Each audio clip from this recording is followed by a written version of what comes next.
जो मैंने आपको बताया था कि जो भी रैखिक समीकरण होंगे, ठीक है, उनको हम लोग दो तरह से सॉल्व कर सकते हैं। एक ग्राफिकल मेथड से, ठीक है, एक ग्राफिकल रिप्रेजेंटेशन के द्वारा और एक एल्जेब्रिक मेथड के द्वारा, ठीक है। एक बीजगणितीय रूप से सॉल्व कर सकते हैं, बीजगणितीय तरीके से, और एक ग्राफ पेपर पे ग्राफ के तरीके से सॉल्व कर सकते हैं। तो आज हम लोग देखेंगे कि ग्राफिकल रिप्रेजेंटेशन जो हम लोग करेंगे तो उसमें कितने तरह के ग्राफ बन सकते हैं, ठीक है। कितनी तरह के ग्राफ बनेंगे। सीधी रेखा बनेगी, ठीक है, दो समीकरण हैं तो एक ग्राफ में दो सीधी रेखा बनेगी, ठीक है। अब वो सीधी रेखा कितनी तरह से बन सकती हैं ग्राफिकल रिप्रेजेंटेशन में, ये देख लेते हैं।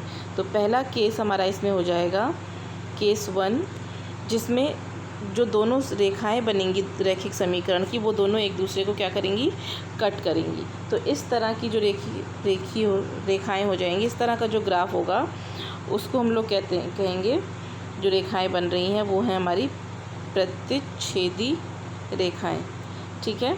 इस तरह की जो भी रेखाएं हमारी बनेंगी वो क्या कहलाएंगी, प्रतिच्छेदी रेखाएं। तो जो हम लोग ग्राफिकल रिप्रेजेंटेशन करेंगे, ग्राफ बनाएंगे, उसमें हमें जो दो स्ट्रेट लाइन दो समीकरणों से मिलेंगी वो या एक दूसरे को कट कर सकती हैं। ये हमारा केस 1 है, ठीक है।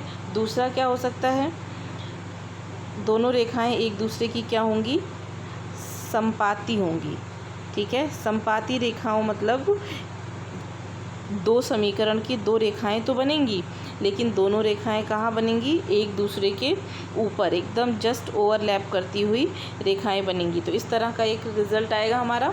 तो वो क्या कहलाएगा, वो कहलाएगा कि दोनों रेखाएं जो हैं, दोनों समीकरण एक दूसरे के क्या हैं, समपाती हैं। ये हमारा था केस 2। अब केस 3 क्या है हमारा, ठीक है। केस 3 में जो दोनों रेखाएं बनेंगी वो एक दूसरे के समानांतर बनेंगी, ठीक है। समांतर रेखाएं बनेंगी, दो समीकरण रहेंगे, दो समीकरण की दो रेखाएं बनेंगी, लेकिन दो रेखाएं एक दूसरे के क्या होंगी, समांतर होंगी। चाहे किसी तरह भी एक दूसरे की क्या होंगी, वो समांतर होंगी, ठीक है। तो इस तरह से बच्चों हमें 3 हल मिलेंगे, ठीक, 3 तरह के रिज़ल्ट मिलेंगे। एक तो दोनों रेखाएं एक दूसरे को कट करती हुई जाएंगी, कहीं भी कट करें। दूसरा, दो रेखाएं समानांतर होंगी, और एक दो रेखाएं एक दूसरे के ऊपर होंगी, मतलब दोनों एक दूसरे को ओवरलैप कर रही होंगी, ठीक है बच्चों।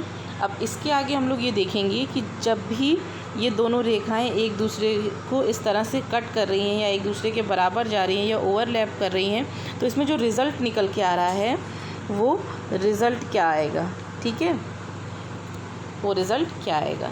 तो नेक्स्ट ऑडियो में देखते हैं, नेक्स्ट वीडियो में। तब तक के लिए बाय बाय।